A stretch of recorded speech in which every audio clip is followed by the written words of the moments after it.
Hello kids, हम लोग कक्षा 12वीं एनसीईआरटी जीव विज्ञान का दूसरा चैप्टर पढ़ रहे हैं, पुष्पी पादपों में लैंगिक जनन। इसके पिछले दूसरे वीडियो में मैं आपको परागण बता रहा था, अब उसको हम आगे बढ़ा रहे हैं। देखिए, मैंने आपको पिछले वीडियो में भी बताया था कि भले ही जल में पाए जाने वाले पादपों के स्पीसीज सैकड़ों की संख्या में है, प्रजातियां सैकड़ों की संख्या में है, लेकिन उनमें से अधिकांशतः जल के द्वारा परागण नहीं करते हैं, बल्कि वो कीटों की सहायता से या हवा की सहायता से परागण करते हैं। तो पुष्पी पादपों में पानी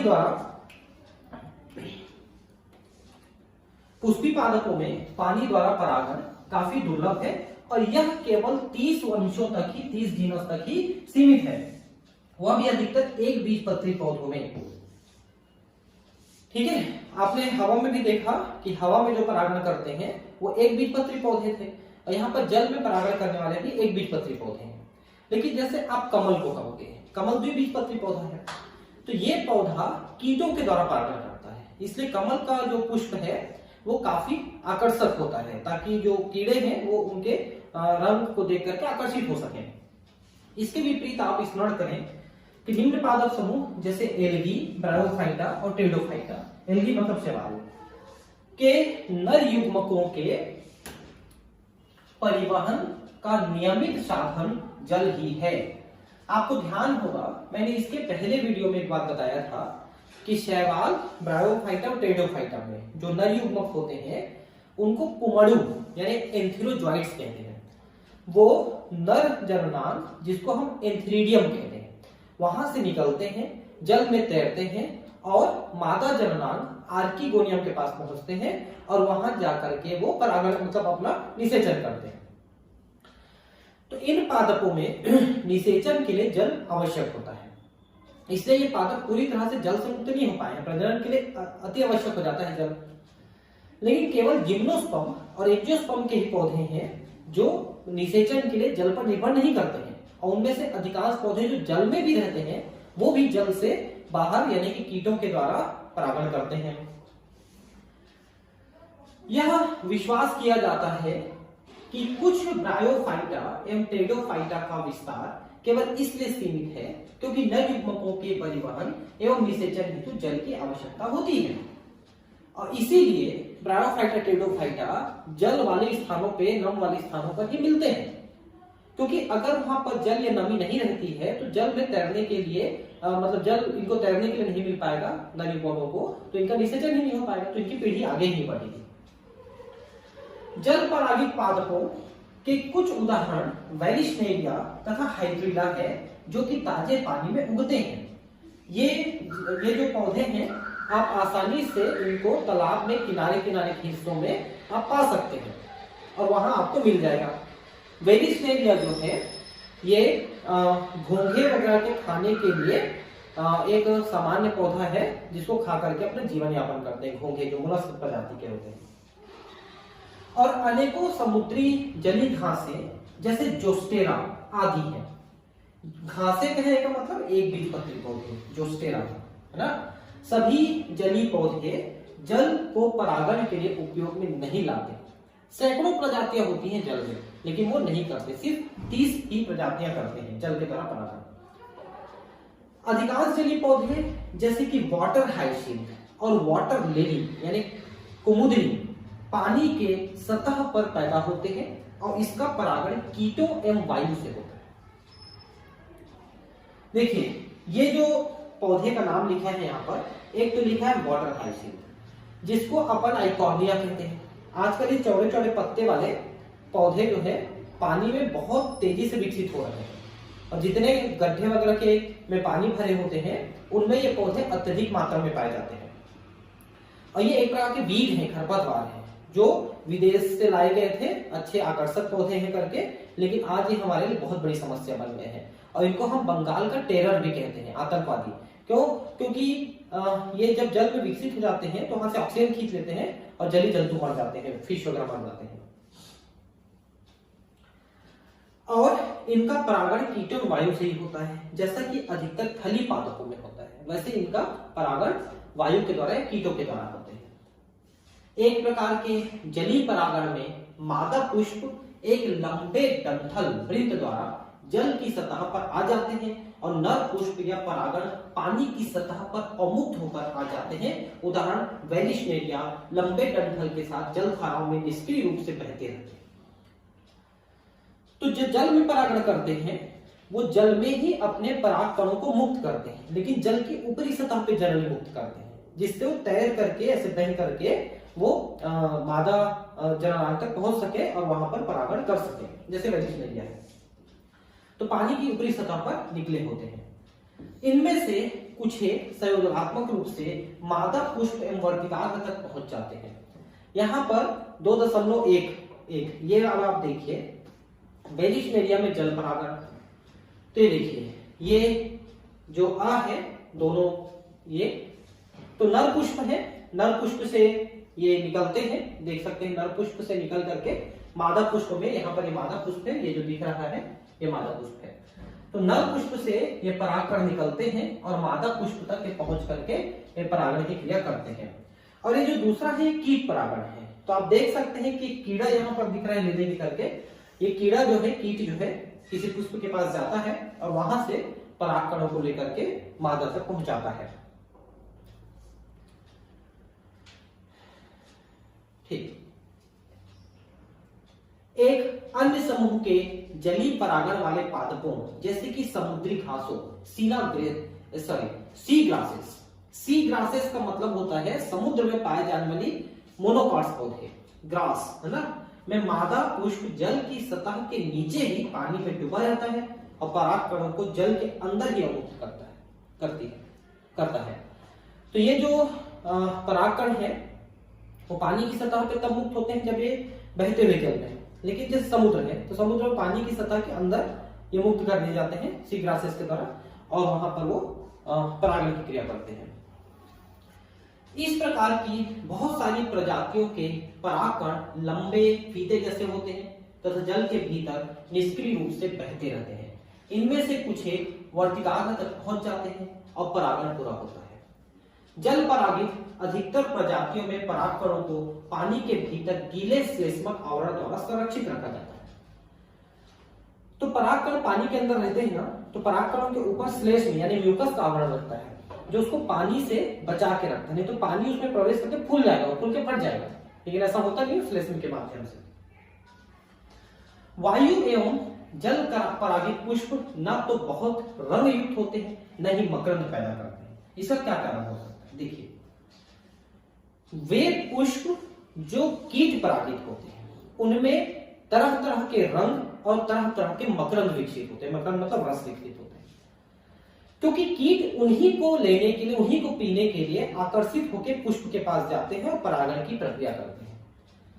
लेकिन अगर इनको कीटों को आकर्षित नहीं करना है, मतलब ये अगर जल में या वायु के द्वारा परागण करते हैं तो इनको कीटों को आकर्षित करने की आवश्यकता नहीं है, इसलिए वो बहुत अच्छे कलर या मकरंद विकसित नहीं करते हैं, क्योंकि इनके सब काम नहीं है। अधिकतर पुष्पीय पादप परागण के लिए प्राणियों को परागण कर्मक कारक के रूप में उपयोग करते हैं। ठीक है, प्राणियों को करते हैं, अब इसकी मैं बात करते हैं। तो प्राणियों में मुख्यतः होते हैं कीट। आपको पता है कि दुनिया में जितने भी प्रकार के जंतु पाए जाते हैं, प्राणी पाए जाते हैं, उनका 70% केवल कीट है। 70% प्रकार केवल कीटों के हैं। कुल मिला के करीब 12-12.5 लाख प्राणी खोजे गए जंतु, उनमें से 10 लाख प्रकार के प्राणी जो है केवल कीट है। अगर इस दुनिया से कीटों को खत्म कर दिया जाए तो आप भूख तो नहीं मरोगे, क्योंकि वायु परागण के द्वारा आपको धान, चावल, गेहूं ये सब मिलते रहेंगे, लेकिन जितने भी फल हैं, सब्जियां हैं, वो आपको मिलने बंद हो जाएंगे और अधिकांश पौधों की जीवन लीला समाप्त हो जाएगी। जो बड़े पेड़ हैं उनकी तो खत्म ही हो जाएगी, वो ज्यादातर कीट परागण करते हैं। मधुमक्खियां, भंवरे, तितलियां, बर्रे, चींटियां, सलभ या कीट। सलभ किसको कहते हैं? मॉथ। देखिए, ये सभी कीटों के प्रकार है ना, मॉथ। जैसे मैं आपको बता दूं, रेशम का कीट आप सुने होंगे। रेशम का कीट एक प्रकार का मॉथ है। कीटों में बहुत सारे प्रकार के कीट पाए जाते हैं, अनगिनत प्रकार के, उनमें मॉथ एक प्रकार का कीट होता है जिसको सलभ कहते हैं। पक्षी भी, जैसे शकखोरा तथा गुंजन पक्षी तथा चमगादड़ आदि सामान्य परागणी अभिकर्मक है। तो कीटों के अतिरिक्त जो पक्षी होते हैं वो भी परागण की प्रक्रिया में भाग लेते हैं, क्योंकि वो भी वहां पर रस चूसने के लिए जाते हैं। जैसे आप एक नाम सुने होंगे, हमिंग बर्ड। सबसे छोटा पक्षी है, एकदम छोटा सा कीड़े के आकार का पक्षी होता है, उसकी छाया तक नहीं बनती जमीन में, इतना छोटा पक्षी है। उल्टा भी उड़ सकता है, सीधा भी उड़ सकता है, स्टेबल भी हो सकता है, ऊपर नीचे सब तरफ उड़ सकता है, इतना सक्षम पक्षी हो। तो वो पक्षी जो है पुष्पों के पास जाता है रस चूसने के लिए, तो वो भी परागण की प्रक्रिया में भाग लेता है। प्राणियों में कीट पतंग यानी इंसेक्ट, विशेष रूप से मधुमक्खी प्रधान जीवी परागण कर्मक है।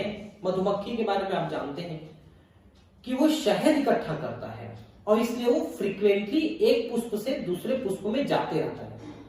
आपको जान के आश्चर्य होगा कि आधा किलो शहद इकट्ठा करने के लिए मधुमक्खियों को 20,000 फूलों से मकरंद चूसना पड़ता है। तो वो बहुत तेजी से एक पुष्प से दूसरे पुष्प में जाते हैं, इसलिए वो परागण के लिए बहुत अच्छे एजेंट का काम करते हैं। यहां तक कि बड़े नर जैसे वानर गण के प्राणी लीमर या लेम्योर, वृक्षवासी, शाखाचारी, कृंतक और यहां तक कि सरीसृप वर्ग गीको छिपकली तथा उपवन छिपकली भी कुछ प्रजाति के पादपों के परागण के लिए सक्रिय पाए जाते। वृक्षवासी कृंतक, कृंतक मतलब कौन होते हैं? जो रोडेंट्स होते हैं, जो कुतरते हैं, जिनके इंसाइजर दांत, आगे वाले कृंतक दांत बढ़ते रहते हैं, उनको कुतरना पड़ता है, जैसे चूहा होता है। लेकिन ये वृक्षवासी बोल रहे हैं, जैसे कि गिलहरी, गिलहरी वृक्षवासी है, तो वो भी। उसके अलावा ये जितने भी नाम लिखे हैं, जैसे सरीसृप में छिपकली है कुछ प्रकार के, ये भी परागण की प्रक्रिया में सहायता करते हैं। प्रायः प्राणी परागित पादपों के पुष्प एक विशेष प्रजाति की प्राणी के लिए विशेष रूप से अनुकूलित होते हैं। क्यों अनुकूलित होते हैं? ताकि उस प्रजाति का प्राणी उनके पास आए, उनको कुछ उनसे खाने पीने की चीजें मिल सके, तभी वो उस पुष्प के पास आते हैं और दूसरे पुष्प के पास जाते हैं, तो परागण की प्रक्रिया कर देते हैं, संपन्न कर देते हैं। इसका ये मतलब है। अधिकतर कीट परागित पुष्प बड़े, रंगीन, पूर्ण सुगंधयुक्त तथा मकरंद से भरपूर होते हैं, ताकि इनको ही देख करके वो आकर्षित हो सके, वहां पर जा सके और एक से दूसरे में जा सके। जब पुष्प छोटे होते हैं तब अनेक पुष्प एक पुष्प वृंत में समूहबद्ध होकर अधिकांशतः उभर आते हैं। देखिए, जब बड़े पुष्प हैं तब तो अकेले अकेले हो सकते हैं, जैसे गुलाब का पुष्प है, बड़ा पुष्प अकेले रहता है। लेकिन मान लो छोटे छोटे पुष्प हैं, जैसे गुलमोहर का पुष्प है या अमलतास का पुष्प है, छोटे साइज के होते हैं, तो फिर गुच्छे में होते हैं, जिसको पुष्प क्रम कहते हैं। और उस गुच्छे में उगने के कारण से फिर वो आकर्षित लगने लगते हैं, ज्यादा बड़े दिखने लगते हैं। प्राणी रंगों एवं अथवा सुगंध महक के कारण पुष्पों के आकर्षित होते हैं प्राणी। मक्खियों एवं बीटल से परागित होने वाले पुष्प मलिन गंध स्रावित करते हैं, जिससे ये प्राणी आकर्षित होते हैं। देखिए, मलिन गंध मतलब दुर्गंध, आप उसको सूंघोगे तो आपको अच्छा नहीं लगेगा, ऐसे गंध उत्पन्न करते हैं। बीटल भी एक प्रकार के कीट होते हैं। आप एक बीटल जरूर देखे हो जिसको डंग बीटल कहते हैं। डंग बीटल काले रंग का इतना बड़ा झुंड बोलते हैं, बरसात के दिनों में आता है, से बाहर लाइट जलते हैं तो उसमें आते घूम ठड़ से गिर जाता है, फिर सीधा होता है, फिर घूम करके उड़ता है, बड़ा सा होता है, डंग बीटल। तो बीटल का एक प्रकार है। तो ऐसे ही बहुत सारे बीटल होते हैं जो पुष्प में परागण में मदद करते हैं। लेकिन वही है कि मधुमक्खी में और बीटल में से जो परागित होते हैं उनमें गंध जो है दुर्गंध आता है ज्यादातर। प्राणियों से भेंट जारी रखने के लिए पुष्पों को कुछ लाभ या पारितोषिक उपलब्ध कराना होता है, ताकि प्राणी उसको लेने के लोभ में उसके पास जाए और परागण करने में मदद करें। मकरंद और परागकण फूलों द्वारा प्रदत्त आम पारितोषिक हैं, इन्हीं को लेने के लिए प्राणी उनके पास जाते हैं। इन पारितोषिकों को पाने के लिए प्राणी आगंतुकों को परागकोश तथा वर्तिकाग्र के संपर्क में आना पड़ता है। प्राणी के शरीर में परागकणों का एक आवरण सा चढ़ जाता है, जो प्राणी परागित फूलों में प्राय चिपचिपा होता है। जब परागकणों से लिप्त प्राणी वर्तिकाग्र के संपर्क में आते हैं तो यह परागण पूरा करते हैं। ठीक है, देखिए, इनके परागकणों में चिपचिपापन होता है। वो चिपचिपापन एक विशेष पदार्थ के कारण से होता है, तेलीय पदार्थ होता है, उसे हम कहते हैं पॉलन किट। पॉलन किट एक पदार्थ होता है, चिपचिपा तेलीय पदार्थ, वो उसका आवरण रहता है। परागकणों में, जिससे चिपचिपा हो जाता है। तो जो कीड़े मकोड़े मकरंद चूसने के लिए आते हैं उनके शरीर में चिपक जाते हैं परागकण, फिर उड़ के दूसरे पुष्प में जाके वहां चूसते हैं तो वहां पर वो वर्तिकाग्र में चले जाते हैं और वहां पर वो परागण का काम पूरा हो जाता है। तो ये बहुत इंपॉर्टेंट परागण करने वाले कीट होते हैं। कुछ पुष्प प्रजातियों में यह पुरस्कार अंडा देने की सुरक्षित जगह के रूप में होते हैं। देखिए इसमें एक और इंपॉर्टेंट नाम तो लिखा ही है, मैं एक और नाम आपको बताता हूं। आप पीपल या बरगद को देखना, उनमें ऐसे इतने बड़े गोल गोल फल जैसे पुष्प क्रम लगे होते हैं। वो पुष्प क्रम है जिसके अंदर बहुत सारे पुष्प हैं।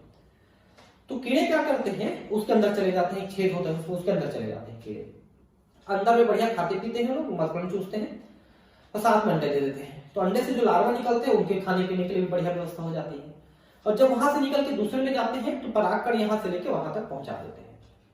तो वो भी एक तरीका है। वैसे इमार्फोफिलस, इमार्फोफिलस एक पौधा है का लंबोत्तर पुष्प, पुष्प स्वतः लगभग 6 फुट ऊंचा होता है। देखिए बताइए तो 6 फीट लंबा पुष्प इमार्फोफिलस, इसमें वो अंडे दे देते हैं घुस करके अंदर में और अंडे सुरक्षित रहते हैं। ठीक ऐसा ही एक सहसंबंध सलभ की एक प्रजाति और यूका पादप के बीच होता है, जहां दोनों ही प्रजाति सलभ एवं पादप बिना एक दूसरे के अपना जीवन यापन पूरा चक्र नहीं कर पाते हैं। देखिए सलभ का मतलब होता है मॉथ, मॉथ मतलब एक प्रकार का कीट है। यूका एक पादप है, इसको परागित करने वाला जो सलभ है उसका नाम है प्रोन्यूबा, प्रोन्यूबा सलभ, प्रोन्यूबा मॉथ।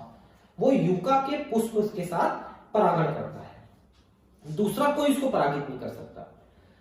दूसरा यह है कि मॉथ का मुख्य भोजन भी उसी से प्राप्त होता है। मतलब अगर यूका नहीं रहेगा तो प्रोन्यूबा नहीं बचेगा, प्रोन्यूबा नहीं रहेगा तो यूका नहीं बचेगी, क्योंकि दोनों का एक दूसरे के साथ सहसंबंध होता है। इसको सह विकास कहा जाता है, को इवोल्यूशन कहा जाता है। मतलब इन दोनों का विकास एक दूसरे के साथ जीवन यापन करने के लिए हुआ है, प्रोन्यूबा का और यूका का। इसमें शलभ अपने अंडे पुष्प के अंडाशय के कोष्ठक में देती है, जबकि इसके बदले में वह शलभ द्वारा परागित होता है। देखिए अंडे को रखने के लिए भी जगह दे रहा है। शलभ का लार्वा अंडे से बाहर तब आता है जब बीज विकसित होना प्रारंभ होते हैं। तो यूका में जब तक बीज बनता है तब तक वो लार्वा जो है वहां पर निकल पाता है अंडे से और वो वहीं पर विकसित होता है। क्यों ना आप निम्नलिखित पादपों या कोई भी जो उपलब्ध हो के पुष्पों का अवलोकन करें, जैसे खीरा, आम, पीपल, धनिया, पपीता, प्याज, लोबिया, लोबिया मतलब बरबटी, कपास, तंबाकू, गुलाब, नींबू, यूकेलिप्टस, केला आदि, और यह पता लगाने की कोशिश करें कि इन पुष्पों के पास कौन से प्राणी आते हैं और क्या वे परागण कर सकते हैं। देखिए पहली बात तो ये समझिए कि जो भी प्राणी पुष्पों के पास आते हैं, प्राणियों को तो पुष्प से कुछ ना कुछ भोजन पानी वगैरह मिल जाता है, लेकिन ये जरूरी नहीं है कि वो उनमें परागण कर ही सके, ये जरूरी नहीं है। कुछ पैरासाइटिक टाइप के होते हैं, मतलब उसका जो है रस उसके चले जाते हैं लेकिन परागण नहीं करते हैं, लेकिन कुछ जो है परागण कर भी लेते हैं। आपको धैर्य के साथ कुछ दिनों तक भिन्न भिन्न समयों पर उन्हें देखना होगा। आप यह देखने की भी कोशिश करें क्या कि उस पुष्प तक आने वाले भ्रमणकारी प्राणी तथा एक पुष्प की विशिष्टता के बीच कोई सहसंबंध है या नहीं। तो भाई वो उसके पास क्यों आता है, क्या दोनों के बीच में ऐसा कोई विशेष संबंध है जिसके कारण से वो आता है। परागकोश एवं वर्तिकाग्र के संपर्क में आने वाले भ्रमणकर्ता प्राणी का ध्यानपूर्वक अवलोकन करें जो परागण को पूरा करता हो। तो वहां पर परागण करने वाले प्राणी के बारे में आपको जानकारी रखना है। बहुत सारे कीट या भ्रमणकर्ता बिना परागण किए पराग या मकरंद का भक्षण कर लेते हैं। ऐसे आगंतुकों या भ्रमणकारियों को पराग मकरंद दस्यु के रूप में संदर्भित किया जाता है। दस्यु मतलब डाकू, चोर। वो पराग और मकरंद तो चूस लेता है लेकिन परागण नहीं करता है। आप शायद पराग कार्यों को पहचान सकें, ये परागण कार्यों को पहचान सके या ना पहचान सके, पर आप निश्चित रूप से अपने प्रयास में आनंद प्राप्त करेंगे। आप जब इनके कीड़ों को ध्यानपूर्वक देखते रहेंगे कि आते हैं जाते हैं, तो परागण हो रहा है कि नहीं हो रहा है ये जानना थोड़ा मुश्किल है, क्योंकि उसके लिए आपको कीट को पकड़ना पड़ेगा। तभी उसके शरीर में परागकण चिपके हैं कि नहीं आपको दिख जाएगा। अगर परागकण चिपके हैं तो परागण कर रहे हैं, नहीं तो नहीं कर रहे हैं। और फिर कीड़ों को पहचानना कि कौन से कीट है, ये उससे भी ज्यादा मुश्किल काम है, क्योंकि कीट ना असंख्य प्रकार के हैं, उनको पहचानना बहुत मुश्किल काम है। अगर आप मुझे भी कह देंगे कि सर आप पहचान के बताइए, तो शायद कुछ को तो मैं पहचान लूंगा, ये सभी को नहीं, ये पहचानना बहुत मुश्किल काम है। अब है बहिर्प्रजनन युग्म।